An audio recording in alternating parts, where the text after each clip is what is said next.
In April of 2006, we're talking just a couple months later, we had a really unseasonably warm weather that year. So I went out and planted all my soybeans early. And on a Friday night, we had a freak hailstorm come through and killed 100% of my crop. On Saturday night, my dad passed away. On Tuesday, we're burying my dad. On Wednesday, I'm back in the field trying to replant the crop that I just lost. On the next day, Barry Bryant's in my office saying, "Do you want to be justice court judge?" To which I initially said no. And all this stuff is coming at me so fast, and for the first time, I don't have anybody to turn to and say, "Daddy, what do I do?" And to say I didn't handle it well is an understatement. Now, if you knew me then, you would have no idea. Because on the outside, I was the typical guy. Bottle it all up, not let anybody know what's going on, and just bulldoze through it all. And that's what I did. But on the inside, I was literally looking up at God saying, "Why me?"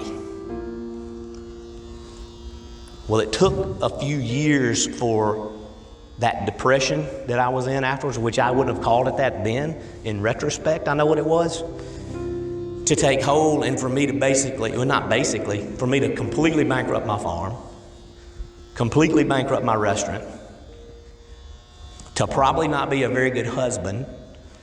I think probably the only thing I look back at and think I did a pretty good job was being a dad. I have 2 daughters. And there was a point where the reality sets in that what I've done to myself, both spiritually, mentally, and financially, and I sit down on the floor and cry, and I don't cry. That's not my thing. But I was just done. And I asked myself, I'm not the first person to lose their dad. In fact, any of us that live long enough, that's going to happen to all of us. Why did I handle that so poorly? And I can continue to make excuses, but I was fully aware that excuses were getting me nowhere. So I said, how am I going to change my set of thinking where I can deal with this on my own? And one of the things about living here, and you guys know, is we have a vacuum of leadership and mentorship in the Delta. So it wasn't like I had a cousin or uncle or other business person that I felt comfortable going to and talking about these things. These were just bottled up inside me. So I started by reading, and I started reading a book a week.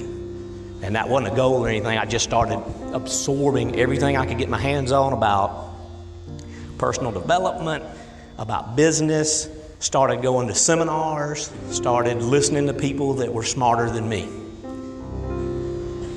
And then you mentioned the weekly staff, which is interesting because I started that specifically so that I could ask business people, "Hey, can I interview you?" Just so I could ask them questions, right? Because I knew it doesn't matter what you look at, whether it's farming or the restaurant business or the hotel business or what it is, but regardless of how bad the economy is, when I lost the majority of the money I did farming, it was a down farming economy. I mean, I could go back and I could blame that on my problem, but 20% of everybody still made money. I wanted to know what that 20% was doing and that I wasn't doing.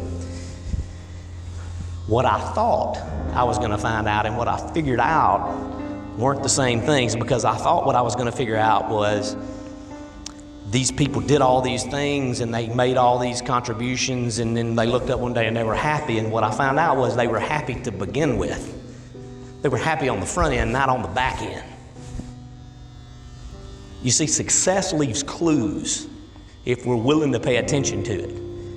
And keep in mind, all this time, I'm also justice court judge. So on the flip side of that, I get the benefit of seeing people come in my court on their worst day. And that leaves clues too.